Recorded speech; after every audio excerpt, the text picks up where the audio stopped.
Voici ce qu'est une galaxie. Impressionnant, n'est-ce pas? Avec ses couleurs vives, son diamètre immense, ses étoiles perçantes et sa rotation spectaculaire. Juste avant que la vidéo commence, je tiens à dire, restez jusqu'à la fin de la vidéo pour connaître beaucoup plus de secrets de l'univers. Et aussi, je tiens à dire que je ne suis pas un astronome, donc si je me trompe, dites-le moi en commentaire.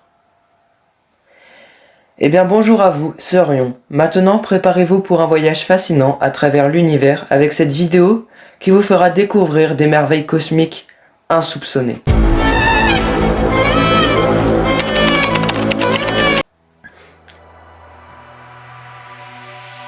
De quoi va-t-on parler dans la vidéo? Premièrement, la naissance d'une galaxie. Deuxièmement, les composants d'une galaxie. Troisièmement, les différents types de galaxies. Quatrièmement, les structures galactiques communes. Cinquièmement, la mort d'une galaxie.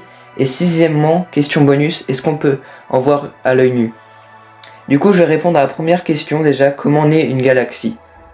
Une galaxie naît lorsque de petites fluctuations quantiques se produisent lors du Big Bang, ce qui a entraîné la formation de structures cosmiques.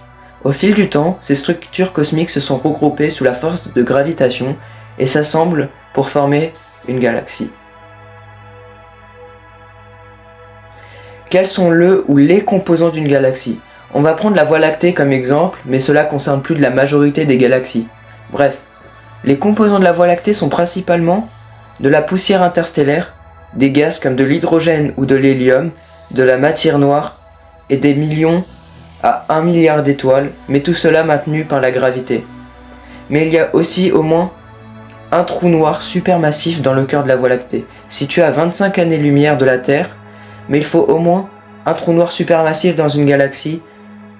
Oui, cela compte aussi comme un composant d'une galaxie, ça fait très peur, je sais. Et pour finir, il doit posséder son bulbe d'étoile.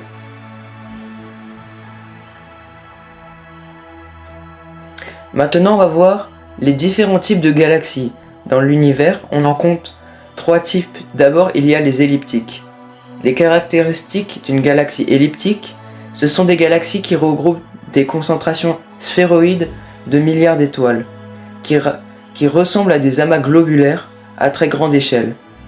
Ces galaxies ont une très petite structure interne, donc la densité des étoiles diminue doucement d'un bulbe lumineux vers des bords diffus. Les galaxies spirales. Les galaxies spirales contiennent un bulbe central aussi lumineux que les galaxies elliptiques. Elles possèdent plusieurs centaines de milliards d'étoiles et adoptent la forme aplatie d'un disque. Et pourquoi en forme de spirale? Car la forme spirale était due à la rotation différentielle de la galaxie. Et troisième et dernier type, ce sont les irrégulières. Alors une galaxie irrégulière est une galaxie qui ne montre aucune structure régulière ou discernable. Elles ont un bulbe mais pas central. Il peut se trouver partout dans la galaxie régulière.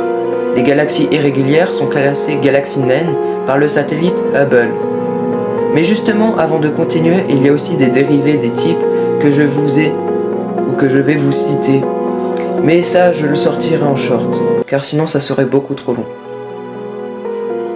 Mais ces galaxies se ressemblent toutes, car elles ont plusieurs petits points communs. Le premier est qu'elles possèdent tout un bulbe, qui soit central ou pas. Le deuxième point commun, bon là ça va concerner les premières galaxies, c'est grâce à la gravité qui a donné leur première forme. Et pour le dernier point commun, mais pour ça même les astronomes ne sont pas sûrs, mais ils estiment que les galaxies seraient entourées d'immenses halos de matière noire. Maintenant, savoir comment meurt une galaxie.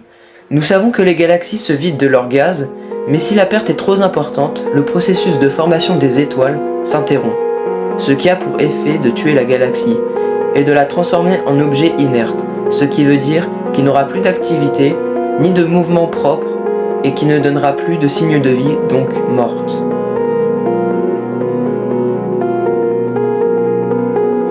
Et pour finir avec la question bonus, si on peut en voir à l'œil nu, et la réponse est oui.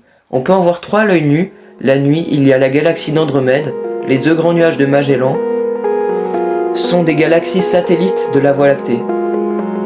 J'espère que cette immersion dans l'univers fascinant de la science et de l'exploration spatiale vous a plu et vous a permis de découvrir de nouvelles facettes de l'astronomie.